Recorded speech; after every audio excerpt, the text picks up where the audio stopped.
Hello बच्चों, let's see this question. Match the columns and find out the correct combination.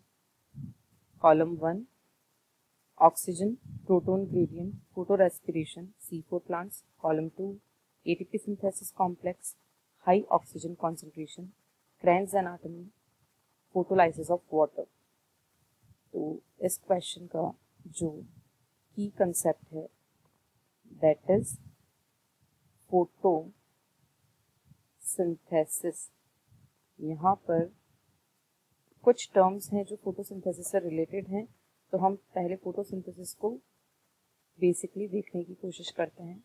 Photosynthesis में क्या होता है, प्लांट्स के अंदर ये प्रोसेस होती है, सनलाइट की प्रेजेंस में सनलाइट को ट्रैप किया जाता है क्लोरोफिल पिगमेंट्स के द्वारा, और क्या किया जाता है, फूड का फॉर्मेशन किया जाता है। तो ये जो प्रोसेस है इसको हम फोटोसिंथेसिस बोलते हैं।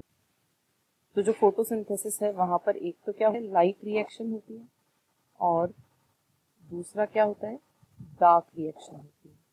तो सबसे पहले अगर हम लाइट रिएक्शन की बात करते हैं तो यहाँ पर मैं लिखूँ अगर लाइट रिएक्शन के बारे में, तो लाइट रिएक्शन में बेसिकली होता क्या है, यहाँ पर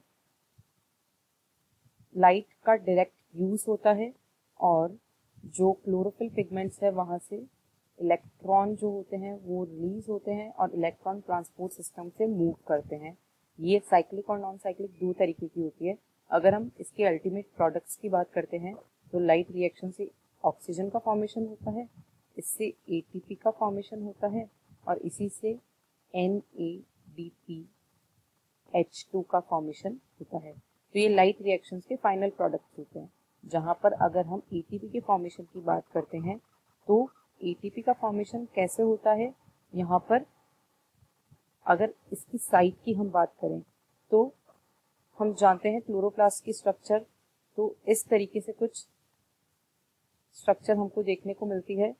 तो इसमें हम अगर यहाँ पर लिखें तो ये स्ट्रोमा है, ये थाइलेकॉइड है और ये ल्यूमन है। तो बेसिकली होता क्या है, यहाँ पर एक प्रोटॉन ग्रेडियंट का फॉर्मेशन हो जाता है, और ये प्रोटॉन ग्रेडियंट किस तरीके से बनती है, जो ल्यूमन है वहाँ पर प्रोटॉन्स का एक्यूमुलेशन हो जाता है, और ये जो प्रोटॉन्स हैं ये क्या करते हैं, एटीपी सिंथेसिस कॉम्प्लेक्स जो होता है उससे मूव करते हैं स्ट्रोमा की तरफ, और इस तरीके से प्रोटॉन ग्रेडियंट ब्रेक होती है और एटीपी का फॉर्मेशन होता है। तो ये लाइट रिएक्शन का जो मेजर प्रोडक्ट होता है वो क्या होता है, दैट इज एटीपी। अब इसके अलावा अगर हम बात करते हैं तो दो तरीके के प्लांट्स हमको देखने को मिलते हैं, C3 एंड C4 प्लांट्स। अगर हम C3 और C4 प्लांट्स के बेसिक डिफरेंसेस की बात करें तो जो C4 प्लांट्स हैं उनके अंदर हमको एक स्पेसिफिक टाइप की एनाटॉमी देखने को मिलती है, जिसे हम क्या बोलते हैं, क्रान्स एनाटॉमी बोलते हैं। यहाँ पर एक स्पेशल अरेंजमेंट देखने को मिलता है मीजोफिल सेल्स और बंडल शीट सेल्स का। जो C3 प्लांट्स होते हैं वहाँ पर केवल और केवल कौन सी सेल्स पाई जाती हैं, मीजोफिल सेल्स, और यहाँ पर मीजोफिल सेल्स के अलावा कौन सी सेल्स मिलती है, बंडल शीट सेल्स। और ये दोनों सेल्स मिलकर इस तरीके से अरेंज होती है कि एक स्पेसिफिक टाइप की एनाटॉमी बन जाती है, जिसको हम क्या बोलते हैं, क्रान्स एनाटॉमी बोलते हैं।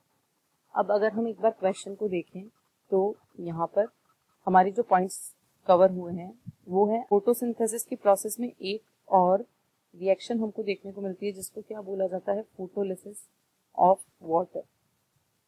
इसमें क्या होता है, वाटर टूटता है प्रोटॉन्स में एंड ऑक्सीजन में, और साथ ही साथ यहाँ पे इलेक्ट्रॉन्स रिलीज होते हैं।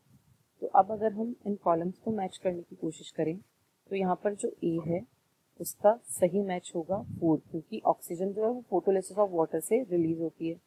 प्रोटॉन ग्रेडियंट से क्या होता है, एटीपी सिंथेसिस कॉम्प्लेक्स में प्रोटॉन ग्रेडियंट ब्रेक होती है और प्रोटॉन्स जो है एटीपी सिंथेसिस कॉम्प्लेक्स से होते हुए वापस मूव करते हैं स्ट्रोमा की तरफ। अगर फोटो रेस्पिरेशन की बात करें तो फोटो रेस्पिरेशन क्या होता है, जो रूबिस्को पिगमेंट होता है वो ऑक्सीजन एज वेल एज किसके लिए एफिनिटी रखता है, कार्बन डाइऑक्साइड के लिए। लेकिन जब ऑक्सीजन की कॉन्सेंट्रेशन ज़्यादा होती है तो वो CO2 से जुड़ने के बजाय ऑक्सीजन से जुड़ जाता है, जिससे जो CO2 फिक्सेशन का रेट है वो डिक्रीज हो जाता है। तो इसका जो सही आंसर है फोटो रेस्पिरेशन, इसका सही मैच होगा second, and D is C4 plants जिनके अंदर हमें क्रांस एनाटॉमी देखने को मिलती है। तो जो इस क्वेश्चन का फाइनल आंसर है दैट इज ऑप्शन, अगर हम यहाँ पर देखें A4, B1, C second and D third, तो ये है option C। Hope you understood it well. All the best. Thank you.